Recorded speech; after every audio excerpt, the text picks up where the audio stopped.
We stood by the picnic table at the community barbecue, the smell of burnt burgers thick in the air. When I reached for Brenda's hand, she pulled away, her eyes darting past my shoulder. "Honestly, Mike," she said, loud enough for the Johnsons to hear, "can you just not?"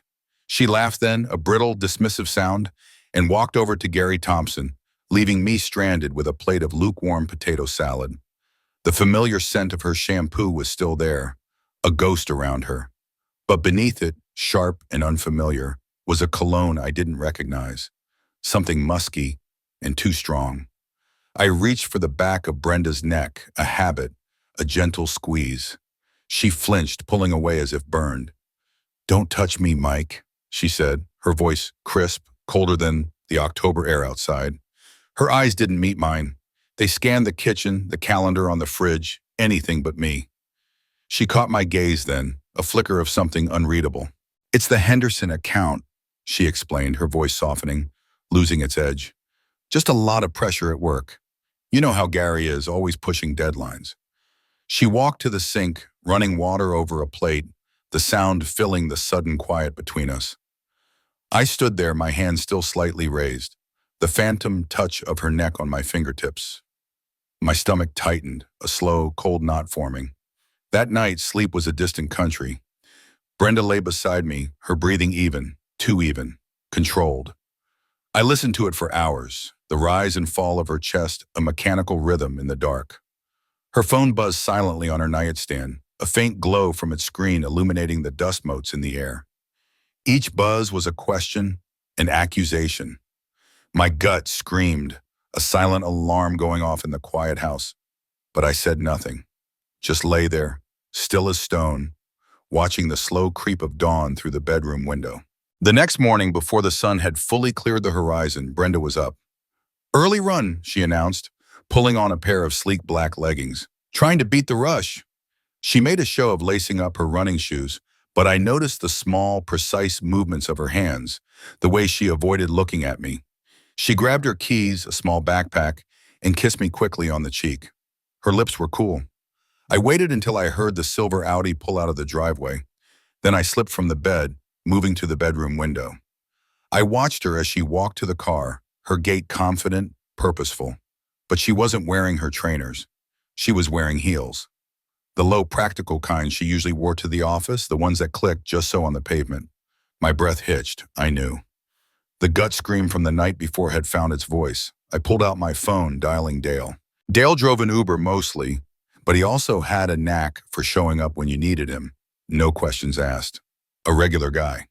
"I need you to follow someone for me, Dale," I said, my voice steady, surprising myself. "Brenda's silver Audi. She just left." Dale arrived in his beat-up sedan in under 10 minutes. I got in the passenger seat. He glanced at me, a quick, knowing look. "Been there, Mike," he said, his voice low, a shared weight in the cramped car. "Hope you're wrong." He put the car in drive, pulling away from the curb just as Brenda's car turned onto Elm Street, heading north. She drove straight to the Lakeside Hotel, a newer place, all glass and polished stone, set back from the road behind a small grove of pines. Discreet. She pulled into the parking lot, found a spot near the back entrance. Dale dropped me off across the street, near a small, deserted coffee shop. "I'll be here," he said, nodding towards a bench. I ordered a black coffee, found a table by the window, and watched. 20 minutes later, a dark sedan pulled into the hotel lot. Out stepped Gary Thompson, Brenda's boss. He adjusted his tie, smoothed his blazer, and disappeared through the same back entrance Brenda had used. I remembered Gary's wife, Linda, from the company Christmas party last year, her bright laugh. Now I saw the glint of Gary's wedding ring as he walked, a small flash of gold in the morning sun. 15 minutes more. My coffee was cold. I saw them then, in room 412. The curtains weren't fully closed, just enough of a gap, a sliver of light and movement. Two silhouettes against the pale morning sky. Her emerald blouse, the one I'd bought her last Christmas, was falling from her shoulders. Gary's hand was on her back. It was enough. I raised my phone, snapped a few photos. The digital click was barely audible, but it echoed in my chest. I went home, walked in the front door, and found Brenda in the kitchen making toast. She looked up, a bright smile on her face. "Great run," she said, buttering her toast. Saw the sunrise over the lake. Beautiful. Her eyes were clear, untroubled. I leaned against the counter, picking at a loose thread on my shirt. Had a thing with Paul this morning, I said, watching her carefully. Just needed to clear my head. She paused, toast halfway to her mouth. Paul? She asked, a slight frown. Oh, you mean Brad? The small, quiet betrayal hit harder than any shout. Paul, I repeated, my voice even. My brother, Paul. Later that day, I called Paul. I need to talk to you, I said, cutting straight to it. In person. No questions. He met me at a small bachelor pad, the kind of place with too much takeout and not enough furniture. He offered me a beer, which I took but didn't open. I sat on his worn couch, the envelope heavy in my hand. Brenda's cheating on me, I stated, the words flat, devoid of emotion. Paul, my younger brother, just nodded. He didn't look surprised. I pushed the envelope across the coffee table. He pulled out the photos, fanned them out. His eyes scanned the images, lingered on the emerald blouse. Gary Thompson, he murmured, the name a dull stone dropping into the silence. I took a deep breath. I'm going to give her exactly what she's been wanting, I said, my voice low, steady. Distance, space. I'm going to become the ghost. The shift was slow, almost imperceptible. First, I started staying a little later at work, sending Brenda a text around 6 to say I'd be home closer to 7. Then came the gym membership, a way to occupy the early mornings or late evenings. The smell of sweat and disinfectant became a new part of my personal scent, one she didn't recognize. A photography class followed. Tuesday nights, which meant I wasn't home until after 9. My camera bag a new fixture in the living room. Brenda seemed to float through the first few weeks, oblivious to the subtle currents I was creating. Then came the mild annoyance. Another late night, she'd ask, her voice flat as I walked through the door. Or, are you going to be at the gym again before work? The questions were statements, thinly veiled complaints. I started making my own meals. A simple grilled chicken breast, some steamed vegetables. I'd eat them in the study, or sometimes just at the kitchen island, rather than the dining room table where we used to sit together. Always polite, always distant. You look tired, she offered one evening, watching me plate my food. Just busy, I replied, my voice calm, the kind of calm that comes from careful planning. You're always so busy lately, honey, she said, her voice edged with something I couldn't quite place. Not concern, more like an observation she found inconvenient. I looked at her across the gleaming granite countertop. Just mirroring what you've been doing, honey, I said, and took my plate to the study. The words hung in the air, a small, cold echo. She didn't follow. Our anniversary was a week later. She had left a card on the counter, a reservation confirmation for a restaurant downtown tucked inside. When she brought it up over coffee, I looked genuinely surprised. Oh, that was tonight, I said, a slight frown creasing my brow. Damn. My photography group already booked the studio for a night shoot. It's for the final project. I saw her jaw tighten, a faint red patch bloom on her neck. We can reschedule, I offered a little too readily. Plenty of other nights. Her tone grew clipped, sharper. The way she loaded the dishwasher, the clatter of plates just a little too loud. Small things. She started leaving notes on the fridge instead of just telling me things, notes I would sometimes forget to read. I started taking better care of myself. New jeans, a couple of tailored shirts, a trim at the barber that made my jawline sharper. Brenda noticed, her eyes tracing my profile as I walked by. She didn't comment, but the look was there, a question. Another work trip next month, I mentioned one night, folding laundry. Looks like it'll overlap with that concert you wanted to go to. She stopped what she was doing, her back to me. Oh, she said, the single word thin as ice. I saw her forced smiles, the way her hand would often drift to her phone, checking for messages. More and more, I heard her on the phone, the hushed tones, the name Gary filtering through the closed study door. One night, she came to bed, her hand reaching for my arm. Her fingers lingered, a silent invitation. I felt her presence, warm and familiar, but also strangely foreign. I shifted, sighing softly. Long day, I murmured, turning onto my side, facing away from her. Just beat. The rejection was gentle, almost accidental, but firm. I felt the slow retreat of her hand, the slight dip in the mattress as she settled back. My emotional detachment was a quiet, constant hum beneath the surface of my days, an almost imperceptible shift. I'd listen to her talk about her day, nodding, offering neutral responses. Her stories felt like background noise. The house felt bigger, the silence between us growing into a tangible space. Brenda, in turn, began spending even more time at the office. Sometimes she'd call late, her voice tight, saying a big presentation was looming, or that the Henderson account was just eating up her evenings. I just nod into the phone, a quiet, "All right, honey, don't work too hard." I noted it without comment, just another piece of the puzzle fitting into place. There was a quiet satisfaction in this calculated retreat. It wasn't triumph, not joy, but a deep, settled feeling of control. I was orchestrating something piece by deliberate piece. I started cleaning out my study, moving the old filing cabinet, dusting the shelves, arranging my camera lenses with precise care. It became my creative space, a place where her presence felt like an intrusion. A boundary I was drawing, solid and undeniable. The questions began to lose their subtle framing. Brenda stood in the doorway of my study one evening, watching me clean a camera lens. "Another late night with the photography group?" she asked, her voice tight, the edges frayed. "Or the gym? You're never home anymore, Mike." I looked up, meeting her gaze, my expression neutral. "The landscape series requires specific lighting," I explained, my voice flat, factual. "And the gym helps clear my head. You know how important focus is." I offered no emotional entry point, just the facts, laid out like cold stones.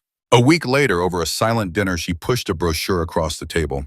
"I found this for couples counseling," she said, her finger tracing a blurry photo of a smiling, diverse couple. "Maybe it would help us reconnect." I picked it up, nodded slowly. "Good idea, honey," I said, pocketing it. "I'll call them tomorrow." I never did.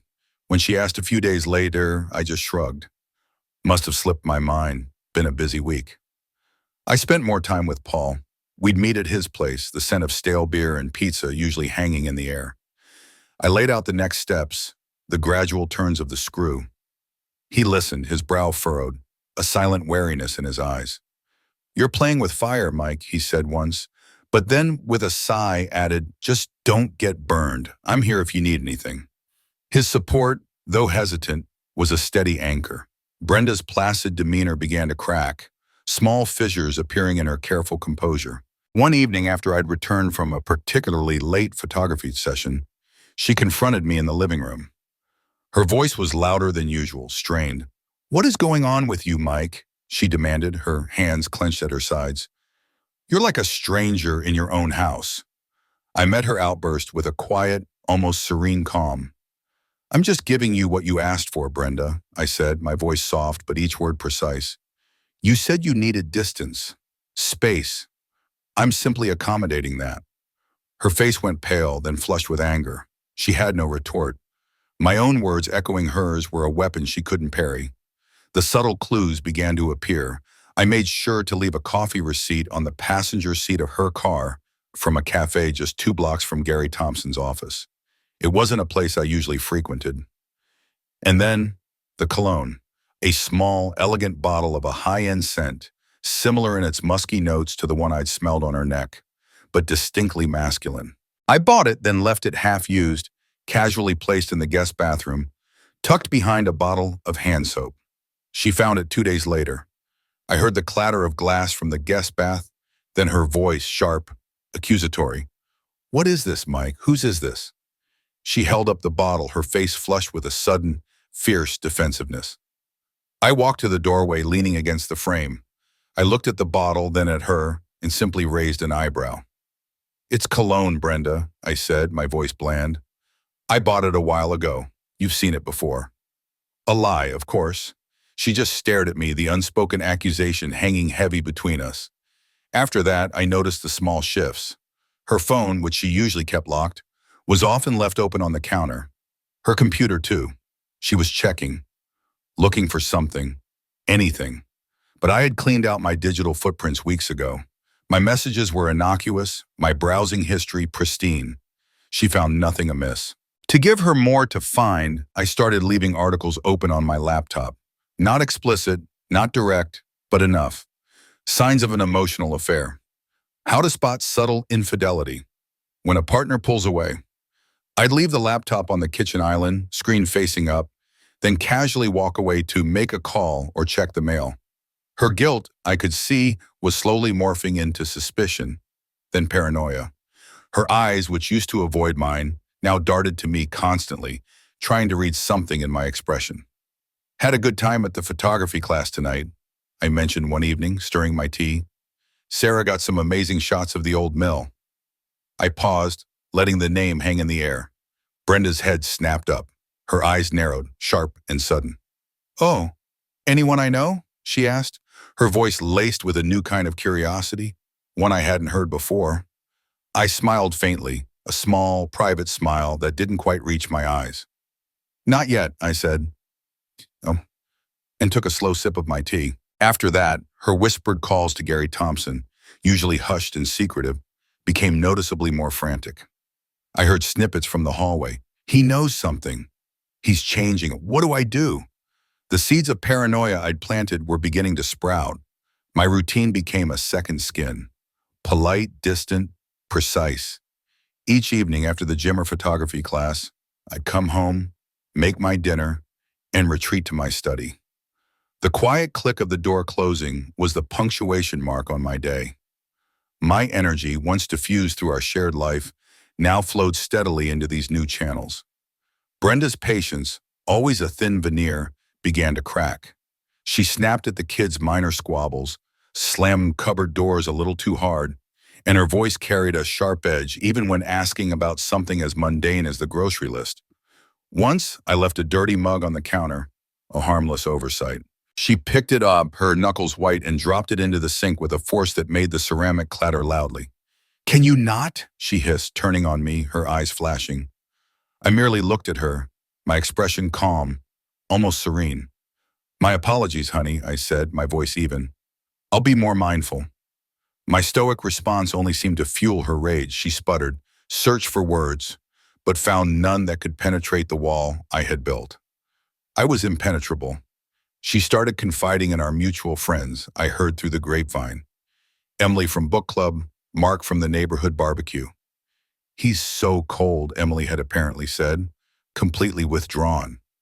I didn't argue or defend myself. Instead, when I saw Mark at the hardware store, I made sure to mention my new photography project, the challenge of capturing star trails, the satisfaction of seeing a landscape emerge from nothing in the darkroom.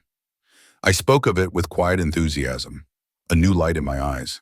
It painted a different picture, one of quiet fulfillment, not coldness. Brenda tried to provoke me. She started mentioning Gary Thompson constantly, weaving his name into conversations like a dull threat. "Gary said the market is really volatile right now," or "Gary thinks that new restaurant downtown is overrated." She'd watch me, waiting for a reaction. I'd offer a detached response, usually while stirring my coffee or reading the newspaper. "That's nice, honey," I'd say, not looking up. "I'm glad you have someone to talk to." It wasn't accusatory, just a simple observation. The words, delivered flat and even, seemed to deflate her. Small, cumulative inconveniences began to appear. I forgot to take out the trash on Tuesday mornings, a task she usually relied on me for. The recycling bin would sit full for days.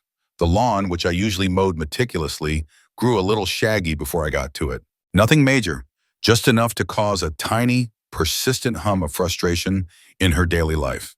Brenda's increasing stress started to affect her at work. I could hear it in her phone calls, the way she spoke with an added tension. She started coming home later, her explanations about the Henderson account sounding more strained. I saw Gary Thompson at the grocery store one Saturday. He looked tired, a new tightness around his mouth. Later, I imagined him speaking to Brenda, expressing concern about their professional performance, the pressure mounting. Then I acted. I sent an anonymous email to Linda Thompson, Gary's wife. The email was short, vague, no photos yet, just a subtle hint. "You might want to check the guest log at the Lakeside Hotel for early morning meetings involving your husband, Gary. It seems he's been rather busy there recently." It was enough to plant a seed, a quiet unease. Linda, I observed from afar, began to shift. Her usual easygoing manner tightened. I saw her car parked a block from Gary's office on 2 separate mornings. She was watching. I imagined her questions, the way she'd look at Gary, noticing his increased tension, his guarded answers. Brenda sensed it too, a shift in Gary's demeanor. His calls to her grew less frequent, his tone more cautious. The bond they shared, whatever it was becoming brittle under the unspoken pressure. I watched the ripple effects spread through their lives, a quiet satisfaction settling over me, like dust after a storm. One evening I was closing my laptop in the study when Brenda appeared in the doorway. Her eyes were red-rimmed, her face pale. She stood there silently for a long moment, then spoke, her voice low, trembling with the raw accusation. "Are you seeing someone, Mike?" she asked, the question hanging heavy in the air. "Are you having an affair?" I looked at her, truly looked at her, her disheveled hair, her tired eyes, the faint tremor in her hands. The mirror had been turned. The reflection was distorting. I simply offered her a sad, knowing smile. Brenda's search for proof became frantic. She moved through the house with a new intensity, her eyes scanning, her hands brushing over surfaces, as if expecting the truth to materialize. I could feel her presence, a heightened awareness of my movements. It was a suffocating desperation, palpable in the air. I helped her along. A single, unfamiliar blonde hair, long and fine, found itself clinging to the shoulder of my dark jacket, left casually on the living room sofa. "Must have picked it up at the gym," I mused aloud when she pointed to it, her voice sharp with accusation. A small, wild daisy appeared on the passenger seat of my car. "Found it caught in the grill," I explained, tossing it onto the console. "Thought it was pretty." She didn't believe me, of course, but she had no counter evidence. Her obsession deepened, her own guilt a lens through which she viewed my every innocent act. She started muttering, accusing me of things she had done, a mirror reflecting her own actions back at me. I heard from Mark, the mutual friend, that Linda Thompson had been confiding in him.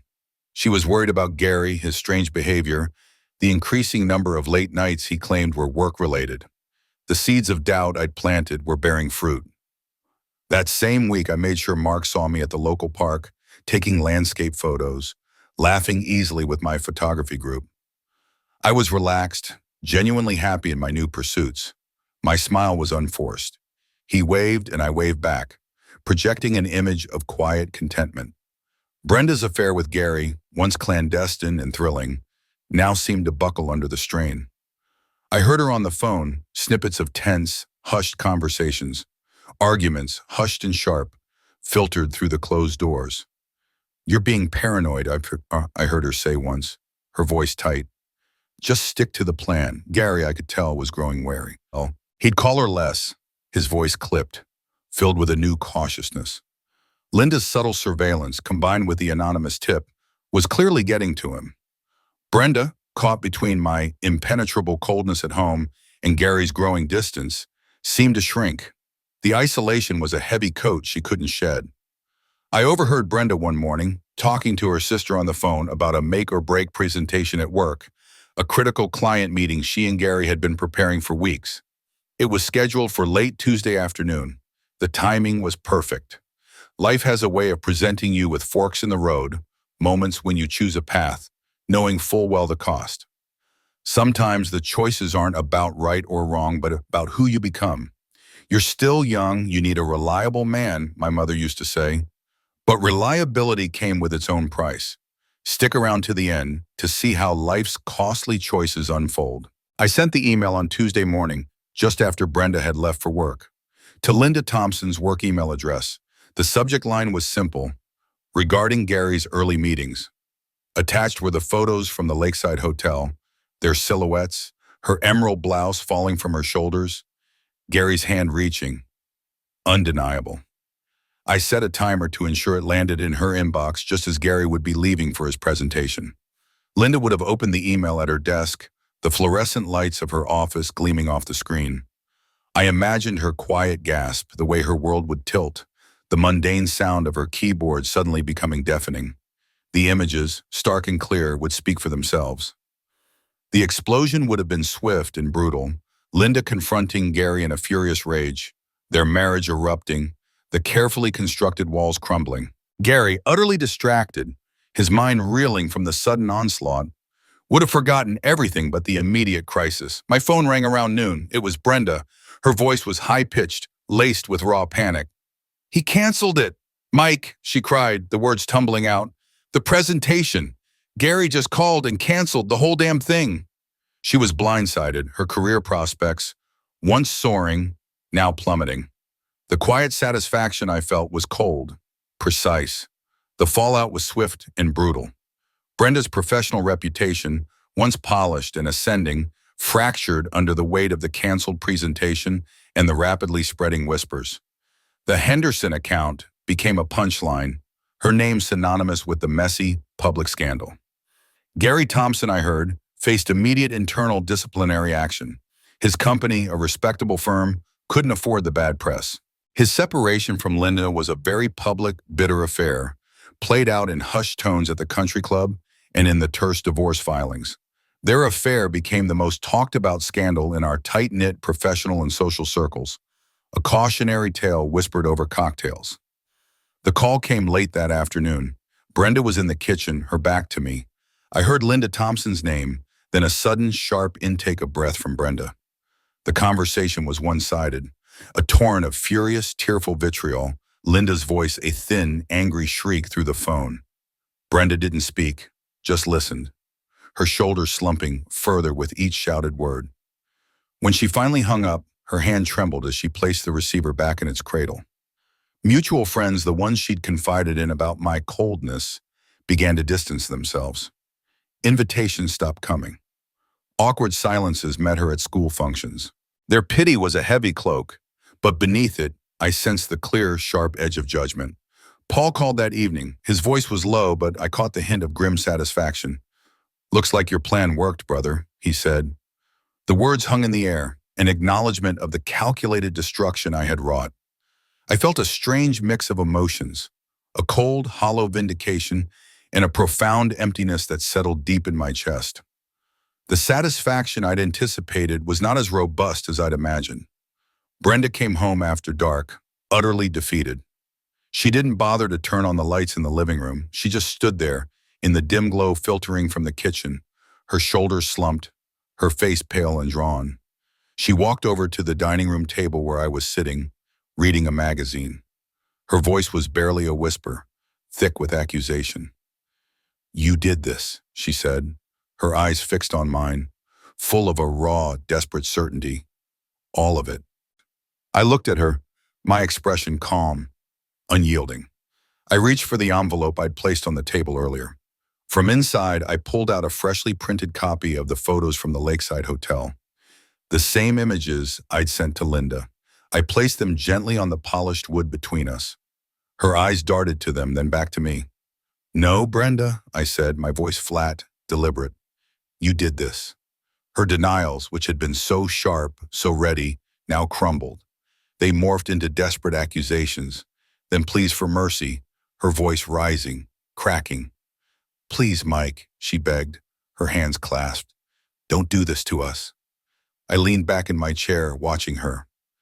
"I gave you exactly what you wanted," I reiterated, my voice a quiet echo of my earlier promise. Distance. Space. I became a ghost. She tried to shift the blame, to deflect the weight of her own choices. "You pushed me away," she cried, a new bitterness entering her voice. "You were cold, distant. You started it." I met her gaze, unwavering. "The cologne on your neck, Brenda," I reminded her, each word a slow, precise blow.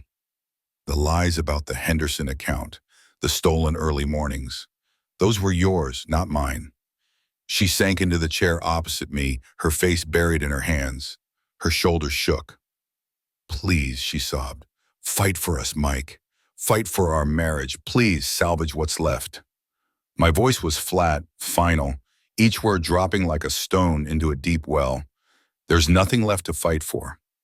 The next morning, with the first light of dawn, I called my lawyer. There was no hesitation, no second thoughts, just cold, efficient steps.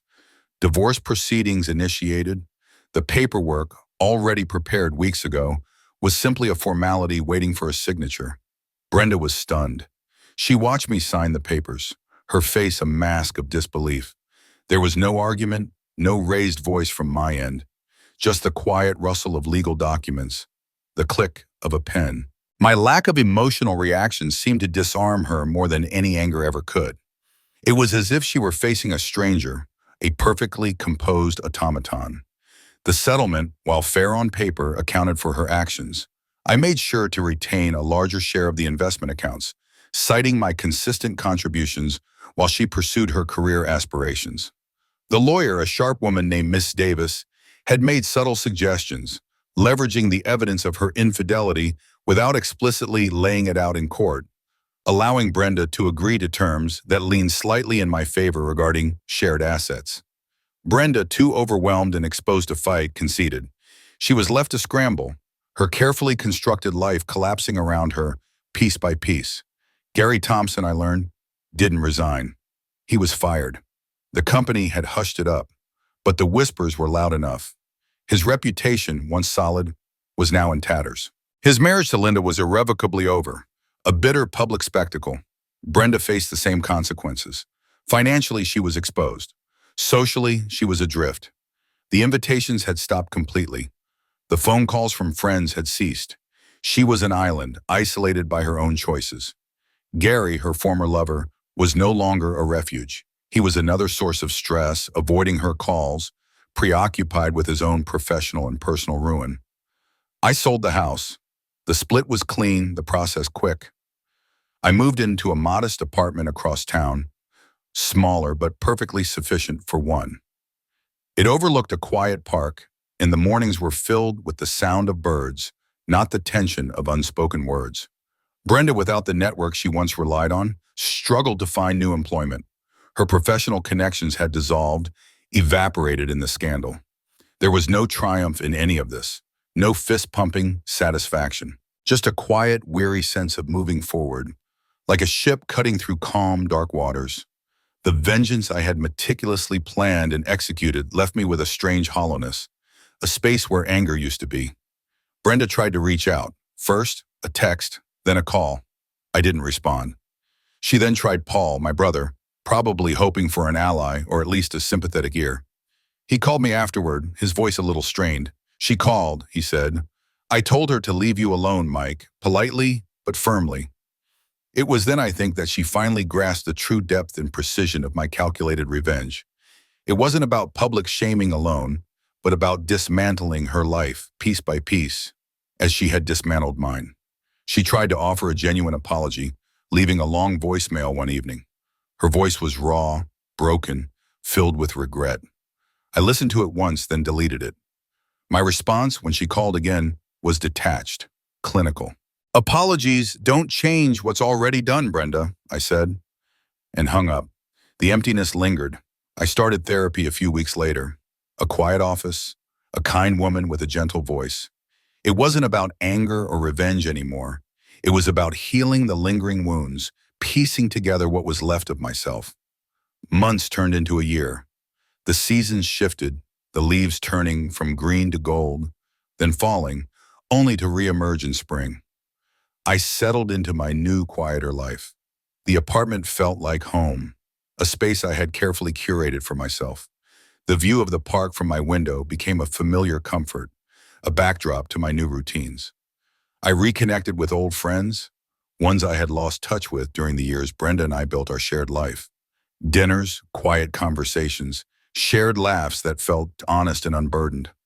My photography evolved, becoming more than just a hobby. I found a gallery downtown willing to display a few of my landscape pieces. Selling them, even for a modest sum, brought a satisfaction that went beyond money. It was a tangible mark of my own creation, my own vision. I met Sarah at a local art fair. She ran a small pottery stall, her hands stained with clay, her smile easy and genuine. We talked about art, about the city, about quiet mornings. She knew nothing of my past, the tangled web of betrayal and calculated revenge. She saw me for who I was in that moment, a man with a camera, a quiet demeanor, and a gentle humor. We started going for coffee, then dinners. There was a quiet happiness in her presence, a warmth that slowly, carefully, began to thaw some of the ice I had accumulated. I found a sense of peace, But I knew the experience had fundamentally changed me. The old Mike, naive and trusting, was gone. The new Mike carried a quiet vigilance, a deeper understanding of human nature, and its capacity for both profound connection and profound deception. Brenda's life I heard through distant whispers and occasional glimpses from social media, which I mostly avoided, remained a struggle. Loneliness, professional setbacks. The glittering life she once had was gone, replaced by a quiet isolation. Then one evening a text message from an unknown number. Her name. My heart gave a single hard thump against my ribs. Mike, I need to talk to you, just for closure. Please. It was a desperate attempt, a final reach for connection, or perhaps forgiveness. I looked at the message, the words stark against the bright screen of my phone. I considered it, truly considered it. What could she say that would change anything? What closure could she offer that I hadn't already found? After a long minute, I simply blocked her number. The decision was not driven by anger, but by a quiet certainty. My peace, hard-won, was too precious to risk. I realized that true forgiveness, for myself, meant severing all remaining ties, cutting off the last tendrils of a painful past. I still reflected on the morality of my actions. Was my ghost strategy a form of justice, a righteous retribution? Or was it just another kind of cruelty, a slow, methodical dismantling of a life? The line was blurry, often shifting in the quiet hours of the night.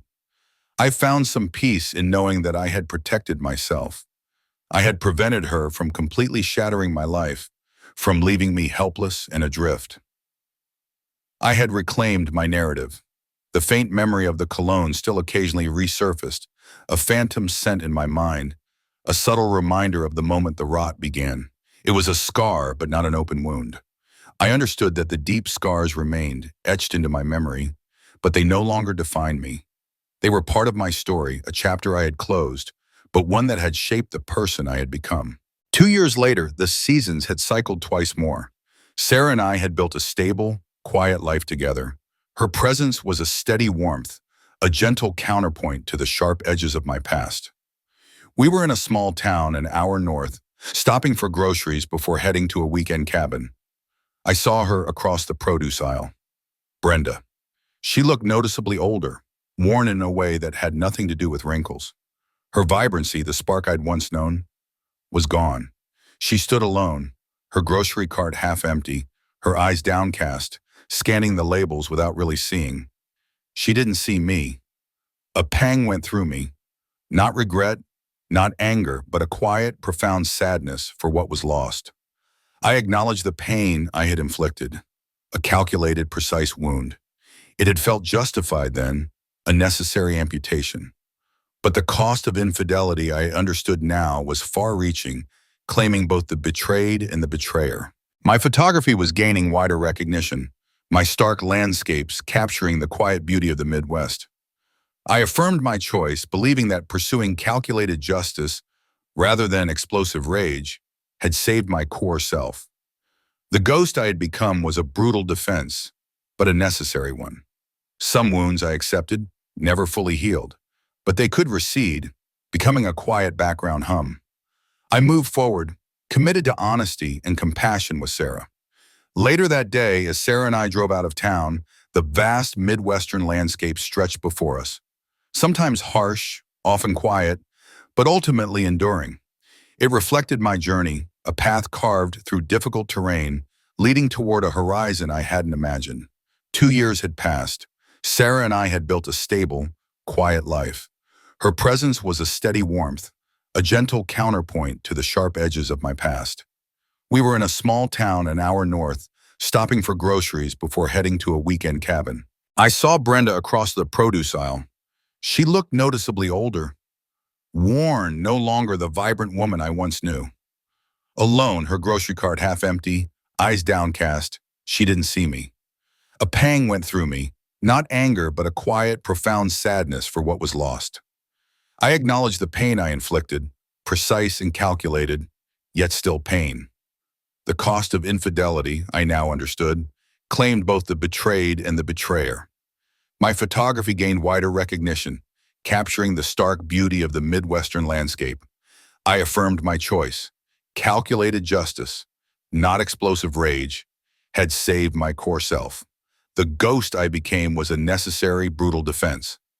Some wounds never fully heal, but they can recede, becoming quiet background noise. I moved forward, committing to honesty and compassion with Sarah. As we drove out of town, the vast Midwestern landscape reflected my journey, sometimes harsh, often quiet, but ultimately enduring.